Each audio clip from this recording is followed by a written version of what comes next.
I was knee-deep in hay when I saw the 3 SUVs roll up. Blacked-out windows, flashing yellow lights on top. The big white letters on the side read, Community Enforcement Division. My stomach sank. The HOA patrol. They came rumbling up my long dirt driveway like they owned the place, raising a cloud of dust that glittered in the morning sun. I wiped my hands on my jeans and squinted. I already knew this wasn't going to be a friendly visit. "Mr. Dawson!" A sharp voice called out as the lead SUV stopped by the fence. Out stepped Carol, the head of the HOA board, clipboard in hand, sunglasses reflecting the barn behind me. "Morning, Carol," I said, forcing a smile. "You folks lost again?" She ignored the jab. "We've had multiple complaints about your structure."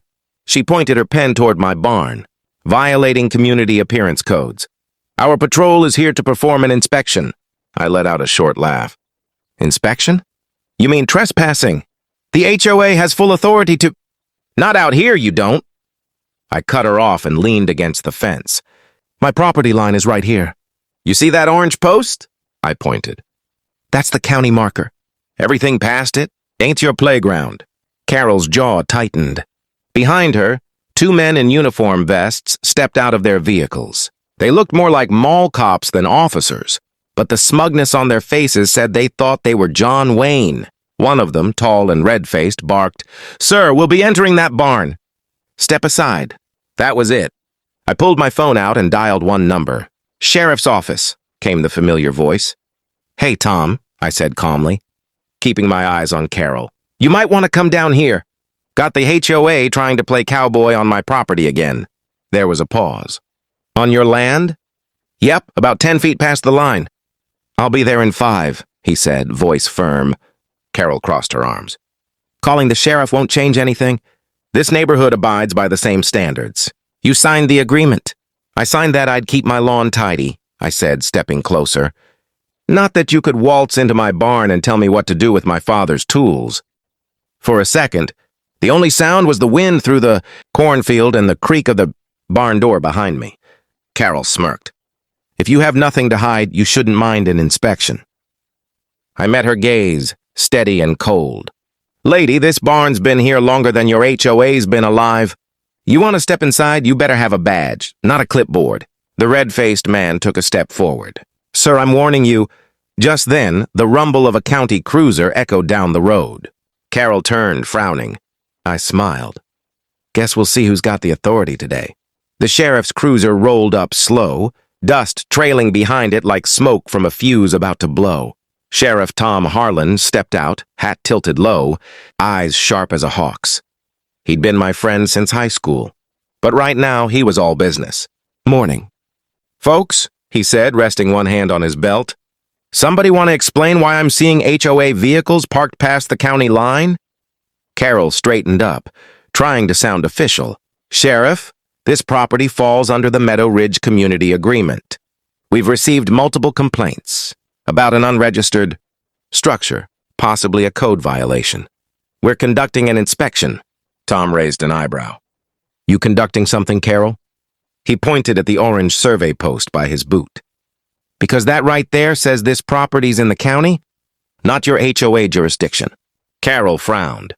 "Our community rules extend beyond that marker. The covenants clearly—" "Covenants," Tom interrupted, "don't override county law. Or private property rights."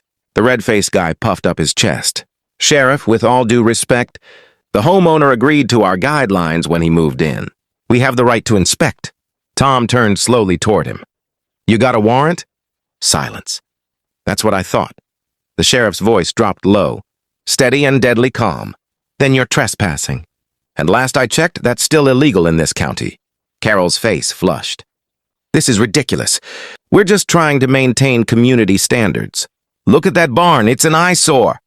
I stepped forward. "This eyesore belonged to my dad. He built it by hand 50 years ago. Every beam, every nail.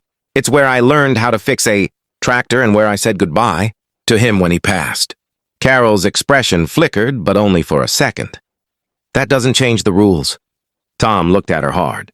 "You know what changes the rules?" "Boundaries. And you just crossed one." For a long, tense moment, nobody moved. The wind picked up again, rattling the tin roof. My dog, Duke, barked from the porch like he could feel the tension. Finally, Carol snapped her clipboard shut. Fine, but this isn't over. The board will be hearing about this. Can't wait, I said with a smirk. They got back in their SUVs, engines growling, tires spitting gravel as they pulled away. When the dust settled, Tom turned to me and shook his head. They don't quit, do they? Nope, I said. Seems like every month they find something new to poke at. I swear, Tom, it's not about rules, it's about control.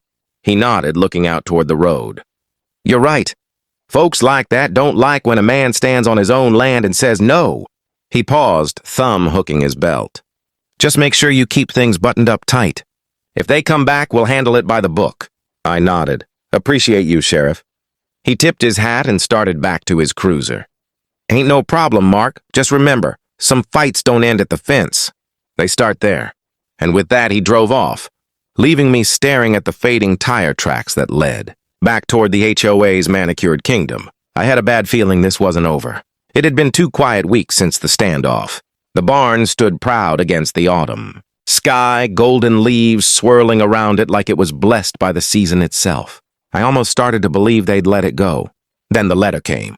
Thick envelope, HOA seal. My gut twisted before I even tore it open.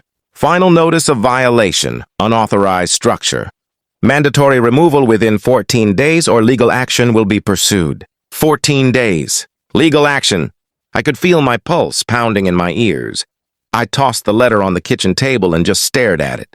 My dad's photo hung on the wall beside me. Him, young and grinning, standing in front of that same barn. I could almost hear his voice. Son, never let a man take what you've built with your own hands. That night, I sat out by the barn, lantern light flickering on the wooden beams. I traced the carvings Dad had made on the door. The initials, JD plus MD. Him and me. All the lessons, all the sweat, all the stories. Right here. And now some clipboard-wielding bureaucrats wanted it gone because it didn't match the neighborhood aesthetic.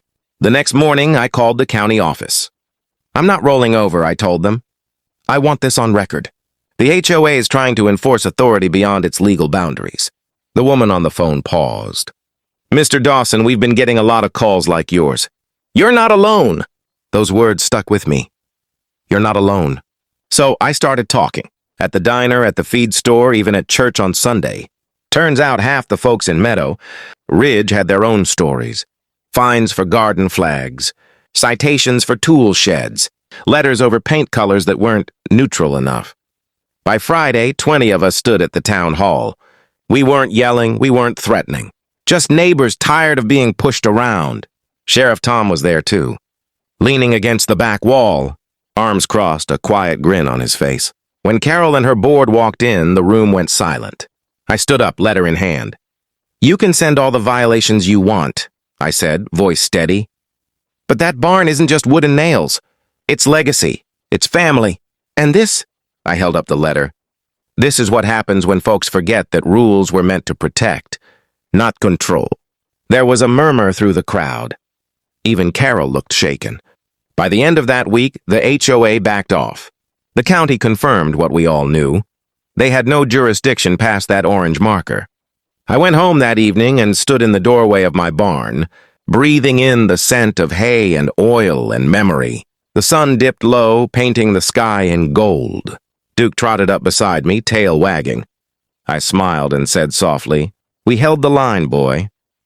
Then I turned toward the camera in my mind, the way you'd end a story, looking right at the folks listening, and said, "Sometimes standing your ground isn't about fighting.